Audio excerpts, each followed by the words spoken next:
Friday evenings were sacred to Jason Miles and his daughter Lily. They were the briefest glimmers of rest in an otherwise chaotic week, filled with long shifts, packed lunches, homework, and the ever-present hum of bills needing to be paid. Jason, a 36-year-old single father, had built a quiet routine since his divorce 2 years ago. One designed to keep him grounded and to protect Lily's innocence from the hardships of their past. On this particular Friday, he had just picked Lily up from her after-school music class and surprised her with an impromptu dinner outing. Nothing extravagant, just burgers, fries, and a milkshake from the food court on Main and 5th. They found a bench nearby in a public square adorned with string lights and shaded by old sycamore trees. Jason watched Lily devour her fries with glee, dipping each one into ketchup with careful deliberation. She was 10 but small for her age, with hazel eyes and curly hair that refused to stay in a ponytail. Her laughter was contagious, and Jason found himself smiling more than he had all week. For a brief moment, he let his guard down, allowed himself to feel like things were okay, even if money was tight, even if sleep was rare. Tonight, Lily was happy, and that was everything. As they were finishing up, with a few fries and half a burger left in their basket, Jason heard a small, cautious voice beside him. "Excuse me, may we have your leftovers?" And Jason turned his head, expecting perhaps a man down on his luck or someone asking for change. But instead, he saw a group of 5 children, all standing close together just a few feet away. They weren't dressed for the night chill. No jackets, no layers, just faded T-shirts and jeans. The oldest, a boy maybe 12 or 13, stood at the front with a tattered red backpack slung over his shoulder. His face was solemn, eyes wary, but it was the smallest child, no older than 3, clutching his hand that pierced Jason's heart.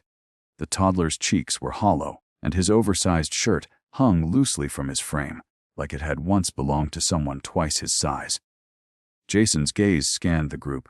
There was a girl with long, unbrushed hair hugging her own waist, a boy with a visible scrape on his forehead, and another girl who looked down at the ground, her tiny fingers interlaced tightly. All 5 pairs of eyes were locked on the food in Jason's hand.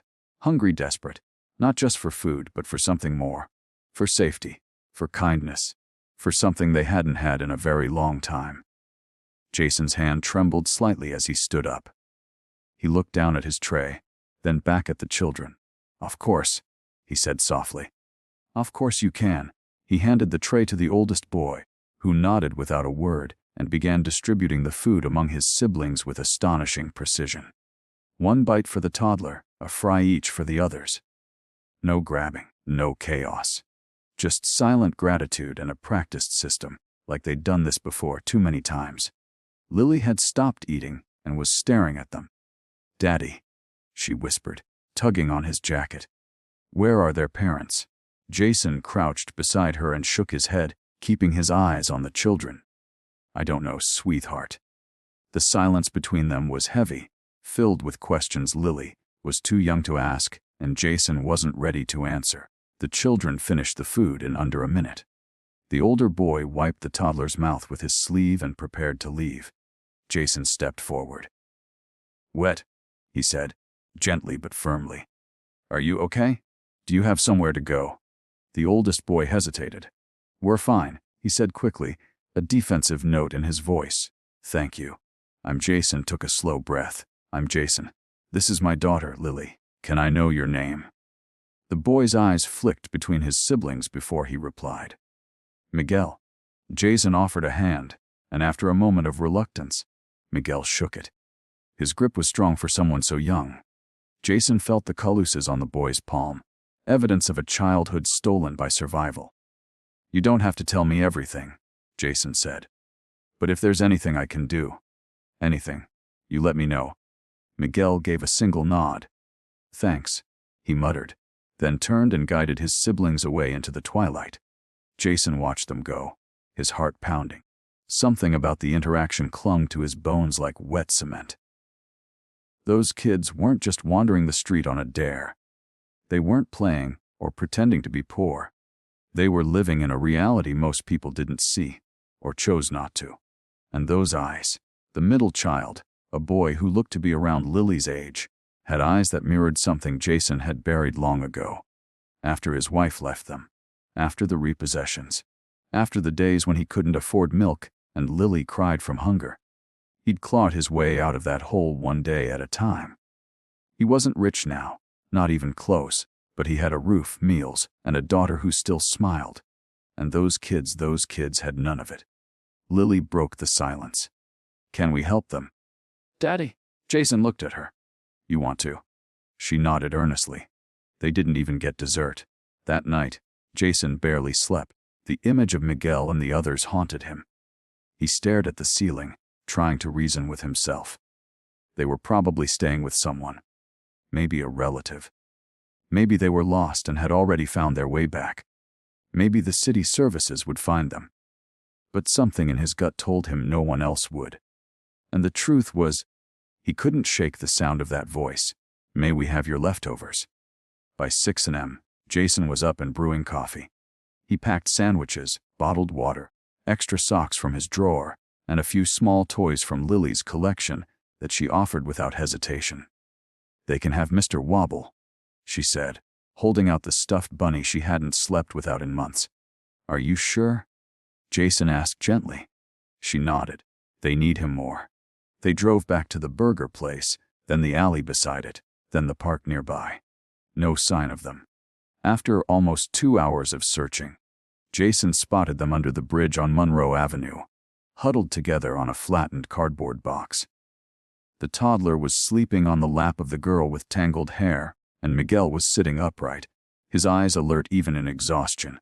Jason approached slowly, holding up the brown bag of food. "I brought breakfast," he said. Miguel stood up, his posture tense. "You didn't have to. I know. I wanted to." This time, Miguel let them get closer. The kids eyed the food with cautious hope. Jason handed out sandwiches, juice boxes, and sat down on the edge of the curb. "Where are your parents?"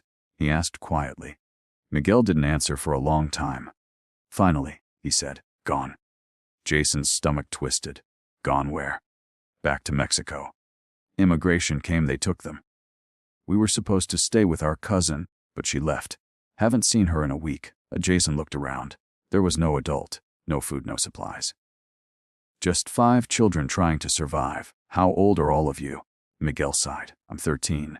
Isabel is 11. Tomas is 9. Lila is 6. Mateo just turned 3. Lily whispered to Jason. "He's just a baby." Jason rubbed his forehead. This was more than a sad story. It was a crisis. One that demanded action. "You can't stay out here," he said. "It's too cold at night. It's not safe." "We don't have anywhere else." Jason hesitated. The logical part of him screamed that this was too much. He wasn't rich, wasn't equipped to take care of 6 kids. He lived in a 2-bedroom rental and barely made ends meet. He wasn't trained for this, but then he looked at them again. At Mateo, curled up in sleep. At Lila, trying to stay brave. At Miguel, a child forced to become a parent far too early. And he thought of Lily. How she had been rescued from the same kind of pain by the thinnest thread of luck. Jason made a decision. "Come home with us," he said. Miguel's eyes widened. "What?" "Just for now. Just for the weekend, a shower, warm food, rest. We'll figure it out after that." Miguel looked skeptical. "Why would you do that?" Jason didn't answer right away. Then he said, "Because someone once did the same for me." There was silence. Then Miguel nodded, slowly, and just like that, the first domino fell. The first night Jason brought the 5 children home, he expected chaos. He expected tantrums, tears, maybe even resistance. But what he found instead was silence. A heavy, wary silence that hung over the house like a fog. The kind that speaks of trauma too deep for words. Miguel and his siblings stepped inside with visible hesitation, eyes scanning the modest home like it was a palace. Jason's 2-bedroom rental had never seemed luxurious before, but to the children who had been sleeping on cardboard and rationing scraps, it might as well have been a castle. Lily, sensing the delicate atmosphere, gently took Lila's hand and led her to the living room. "We can watch cartoons," she whispered, flipping on the TV. "Or color. Do you like to color?" Lila nodded shyly, her thumb drifting toward her mouth. Isabel remained close to Miguel, her arm almost protectively draped over Thomas, whose cough had worsened. Mateo clung to Miguel's leg, his tiny body wobbling with fatigue. Jason knelt in front of them and spoke softly. "You're safe now, okay? You can rest. There's warm food, clean water, and no one's going to take you away." Miguel nodded once, the only outward sign of acknowledgement. His eyes were sharp, watching, calculating, expecting the other shoe to drop. Jason recognized that look because he'd worn it himself once, when his ex-wife left without a word, when he lost his job, when he was evicted, and Lily had cried because her favorite doll was left behind. Jason led them down the narrow hallway. "This way." He gave Miguel and Thomas his bedroom for the night, while Lily would sleep with Jason on the couch. Isabel and Lila took Lily's room, and he set up a blanket fort for Mateo in the corner, stacking pillows and soft toys to keep the toddler safe and warm. Dinner was simple: mac and cheese with green beans, bread, and sliced apples. The kids ate slowly, like they couldn't believe it was real. Isabel cried quietly while she chewed. No one acknowledged it. Jason didn't ask questions. He knew enough to know some things needed time to be spoken aloud. That night, he stayed awake on the couch, listening to the faint sounds of coughing, whispering, and the creaking floorboards as Miguel checked on his siblings multiple times. Lily snored gently beside him, her arm curled around his waist.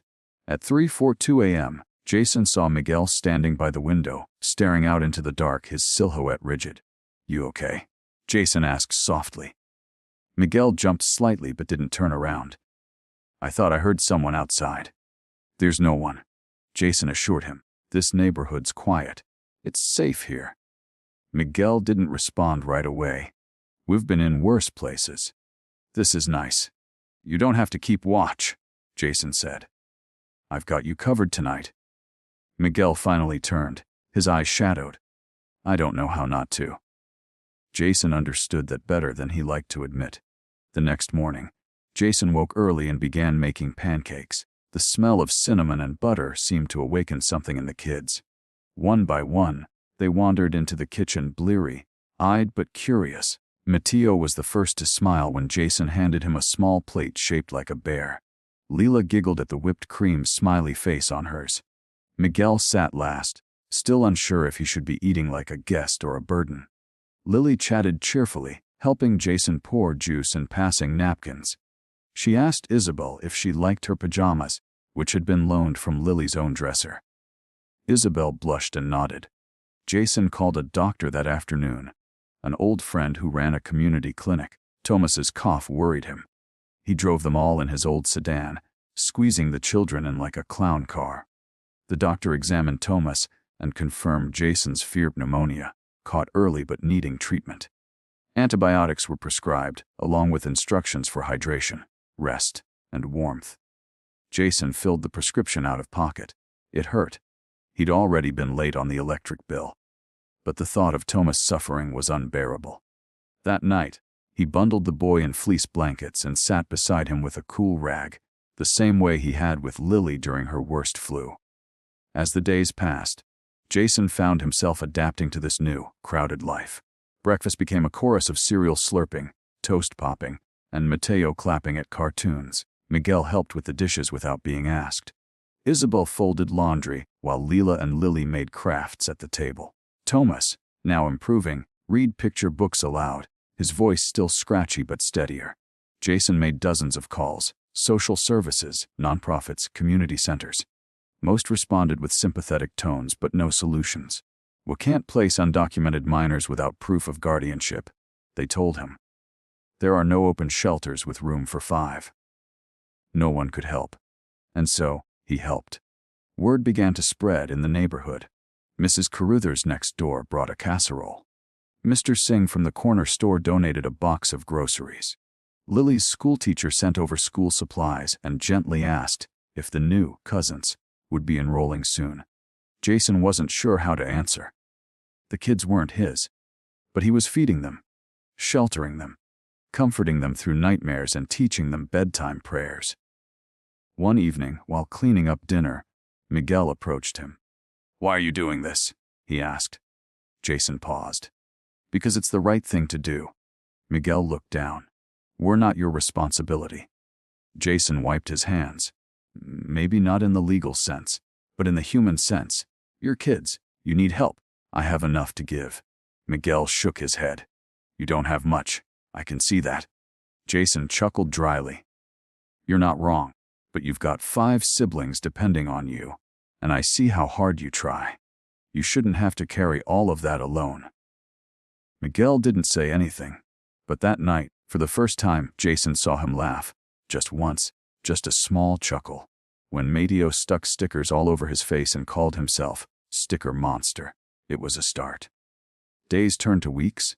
Jason went back to work, but changed his road hours, pulling fewer shifts during the day to help with the kids. He found a friend, Martina, a retired teacher, who offered to homeschool the children temporarily while Jason worked on documentation. She had an old classroom setup in her garage and instantly took to Isabel and Thomas, challenging them with story prompts and science experiments. Lily thrived in her expanded family. She and Leela became inseparable. They built forts, made up secret languages, and shared everything from crayons to whispered dreams. One night, after reading to the girls, Jason returned to the kitchen to find Miguel sitting at the table, a crumpled photo in his hand. It was a picture of their mother and father, smiling arm in front of a faded greenhouse. They didn't want to leave us, Miguel said quietly. They cried more than we did. Jason sat across from him. I believe that. Miguel looked up. I don't think they'll come back. Jason didn't know what to say. He couldn't promise anything, but he could offer one truth. Whatever happens, you're not alone anymore. Tears welled in Miguel's eyes, but he blinked them away quickly. Okay. The next week, Jason scheduled an appointment with an immigration attorney recommended by a pastor in his church. Her name was Selena Cortez, a no-nonsense woman in her 40s with sharp eyes and a compassionate heart. She listened to Jason's story, read over the sparse documents Miguel had managed to keep, and sat back in her chair. There's a path, she said slowly. It's not easy, but it exists. Special immigrant juvenile status, she explained. If we can prove that they were abandoned or neglected, and that returning to their home country isn't in their best interest, they may qualify. But we need guardianship documentation.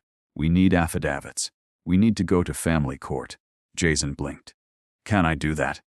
Are you willing to become their legal guardian? He didn't hesitate. Yes. Then let's begin, she said. The paperwork was grueling. Every form asked for information Jason didn't have: birth certificates, IDs, parental statements. Selena helped him navigate the maze, filing for temporary custody first, then working toward permanent guardianship. She connected him with translators and counselors. He drove the kids to medical checkups, dental appointments, even a therapist who specialized in child trauma. Jason was stretched thin, often exhausted, sometimes overwhelmed. But every time Mateo reached for him, every time Leela sang during her bath, every time Miguel smiled or Thomas asked for just one more chapter, he knew he was doing something that mattered. One evening, Lily curled up next to him as he folded laundry. Do they get to stay forever? She asked. Jason looked at her, his heart aching with how much he wished he could say yes. I hope so, he whispered. We're doing everything we can. She nodded and leaned against him. I want them to. So do I. Outside, the stars blinked over the rooftop. Inside, the house was filled with the soft sounds of life.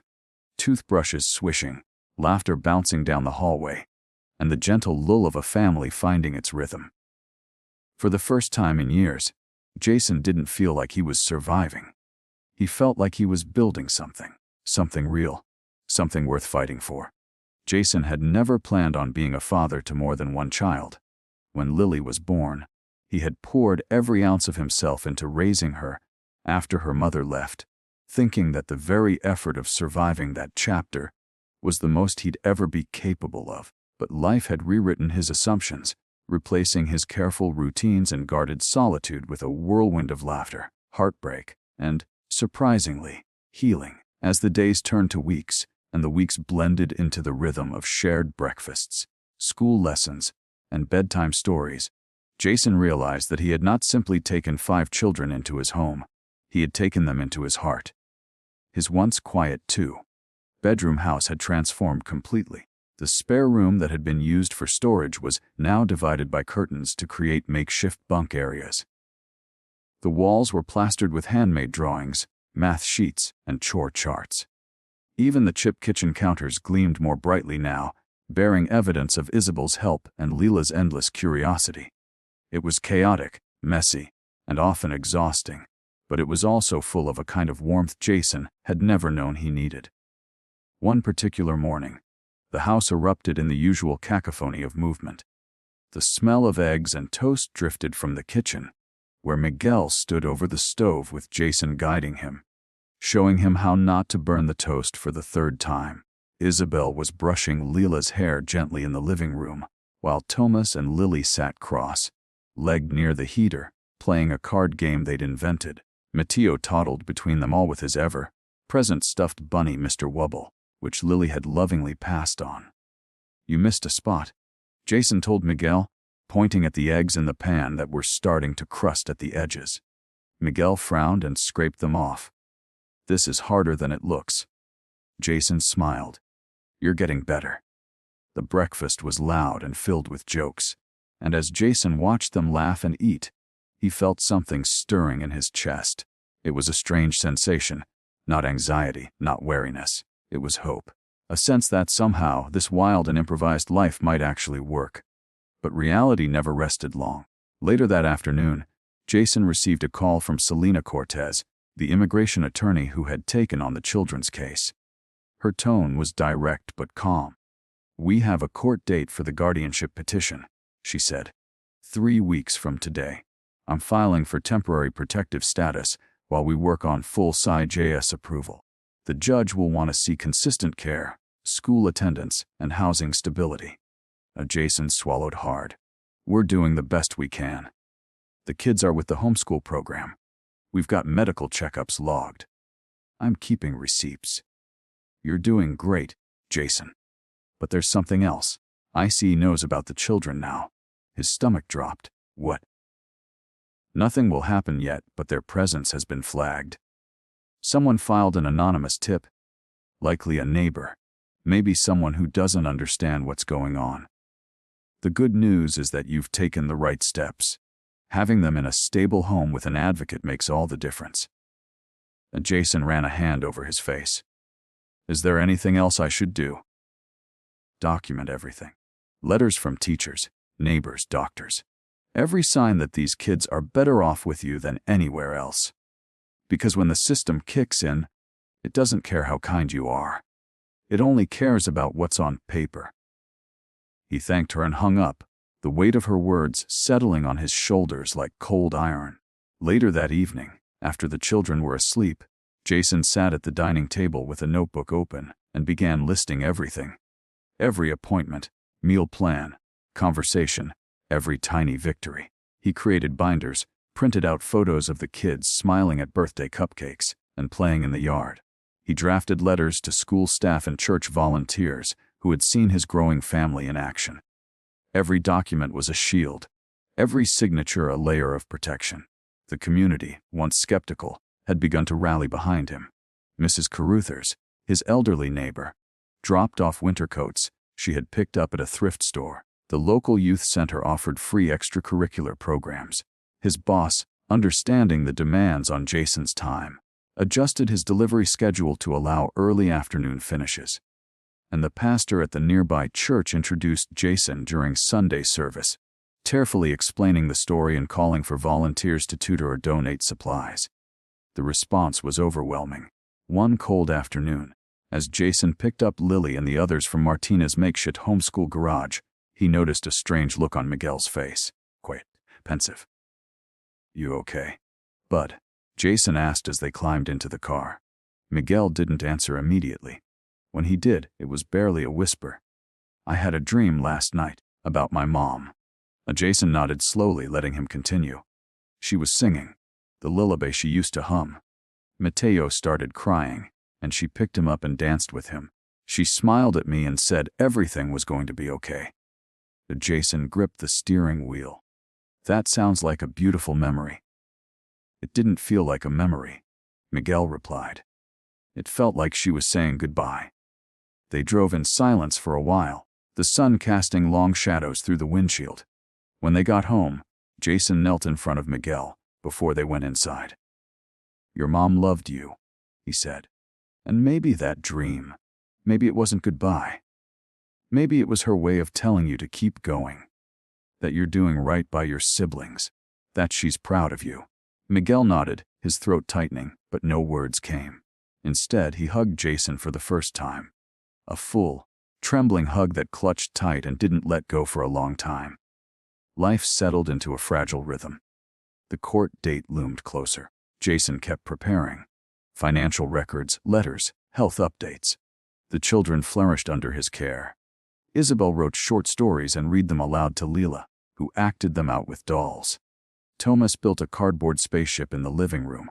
Miguel began drawing again, sketching their old home, their parents, even Jason. One night he quietly left a pencil portrait of Jason and Lily on the kitchen table with a note that said, "Thank you for not giving up on us."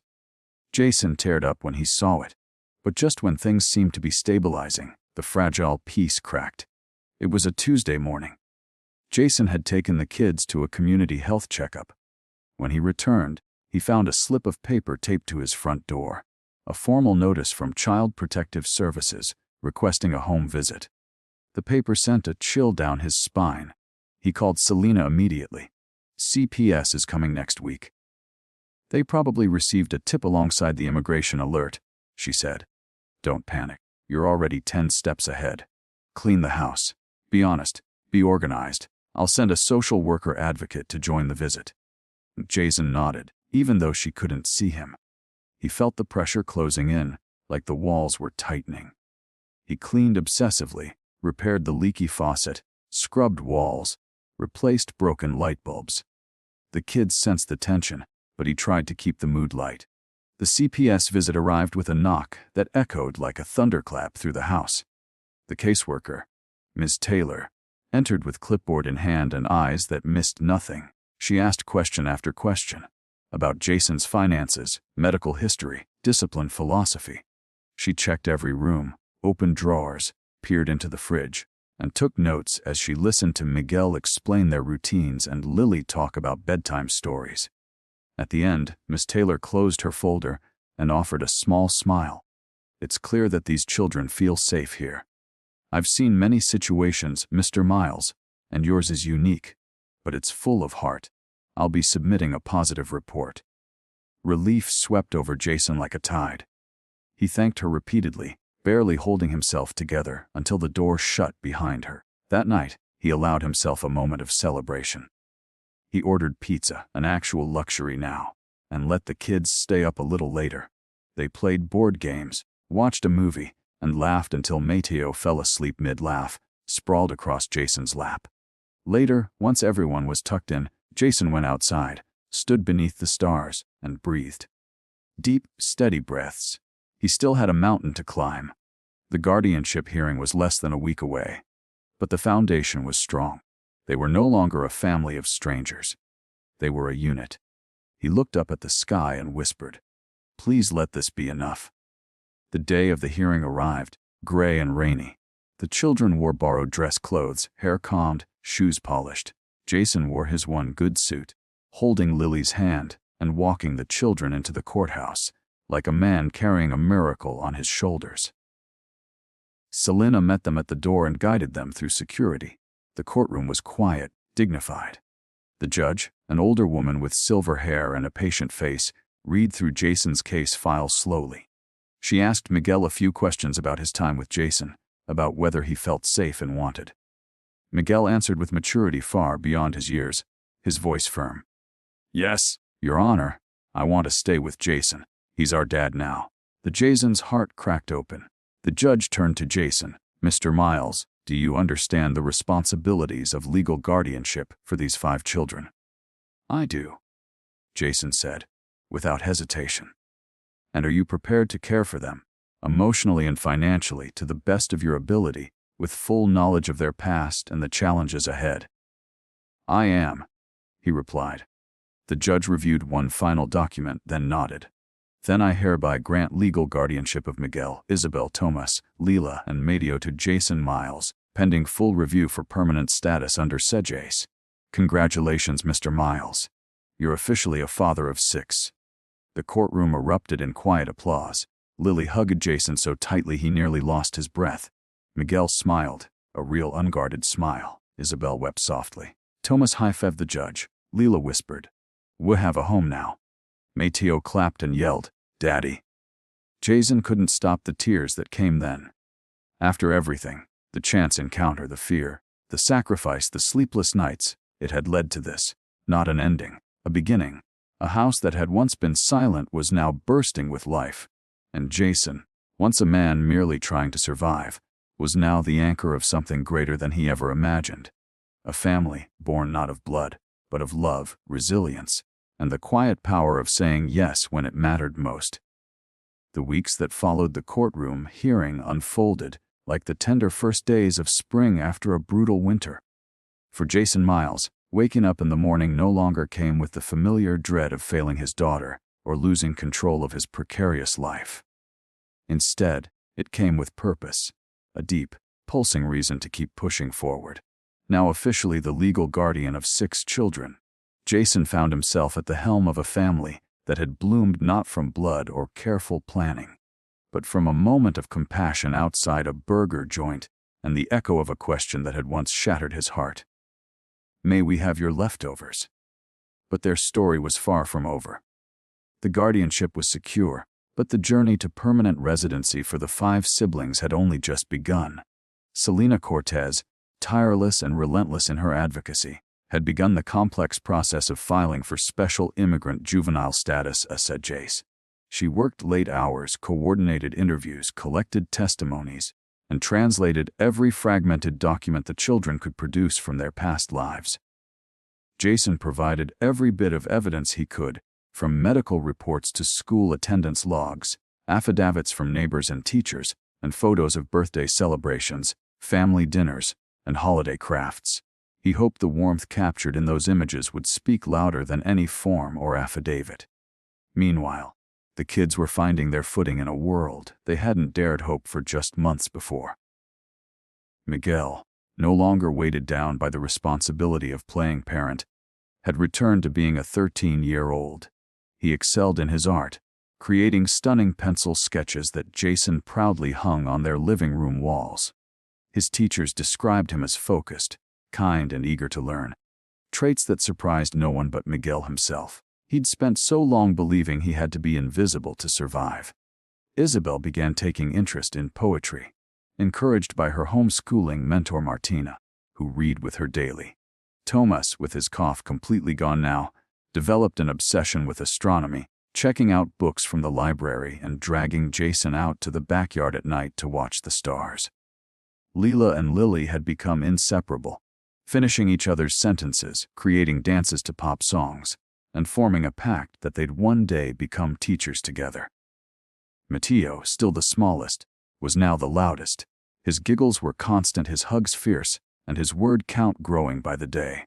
One night, after a long day at work and a family dinner of spaghetti and garlic bread, Jason found himself standing quietly in the hallway. He looked into each room where his children now slept, Lily and Lila sharing a bunk bed, Tomas and Miguel camped out on cots with their drawings scattered on the floor, Isabel tucked under a handmade quilt with a book in her arms, and Mateo asleep with Mr. Wubble mashed against his face. The house was too small for them now. Jason knew it. As grateful as he was to have shelter, the walls had grown tight, the corners cramped. Privacy was nearly non-existent.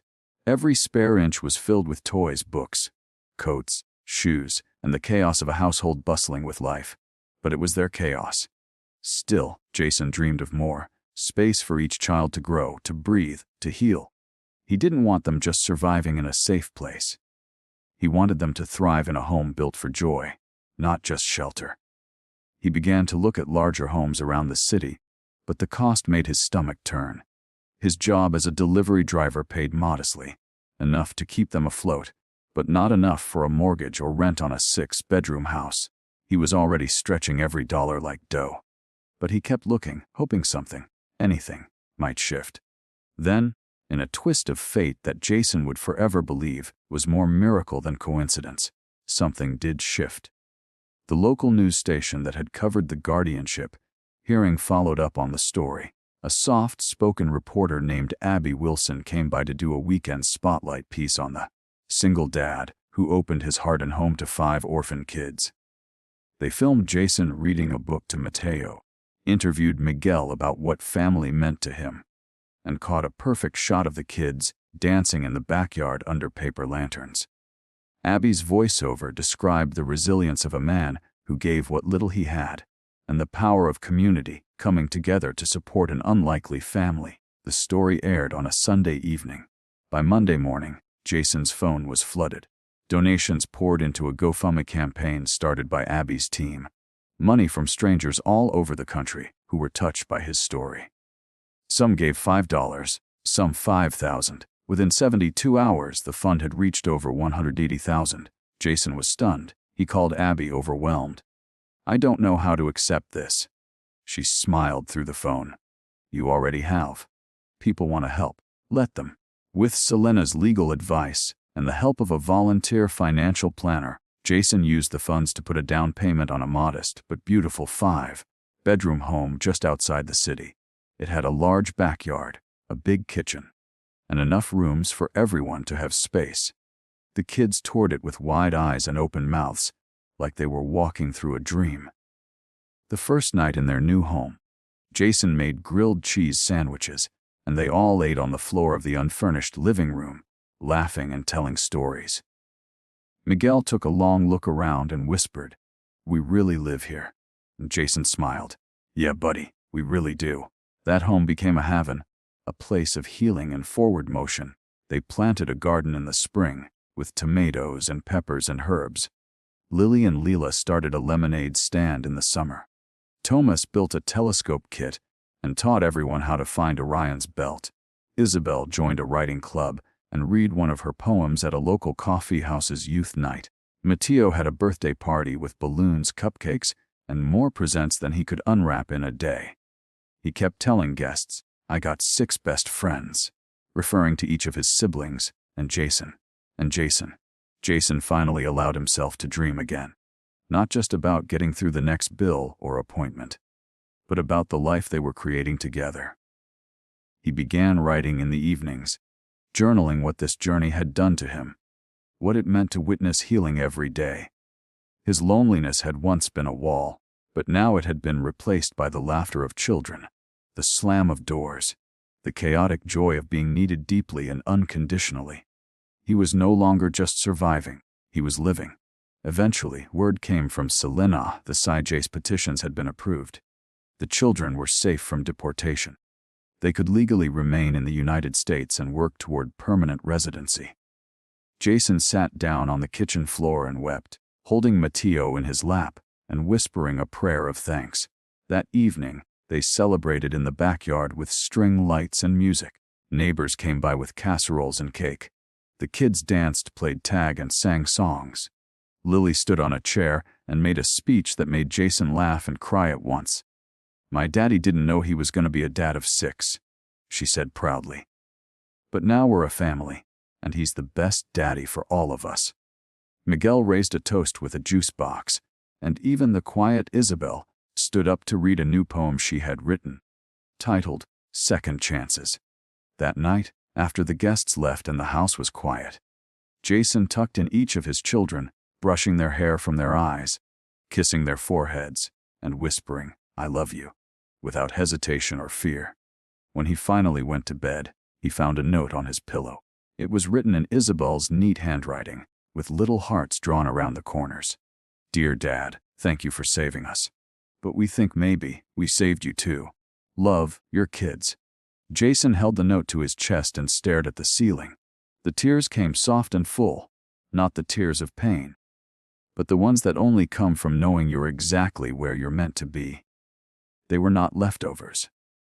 They were everything, and in a world that had once broken all of them in different ways, they had found each other and stitched themselves back together into something whole, something stronger than what had come before.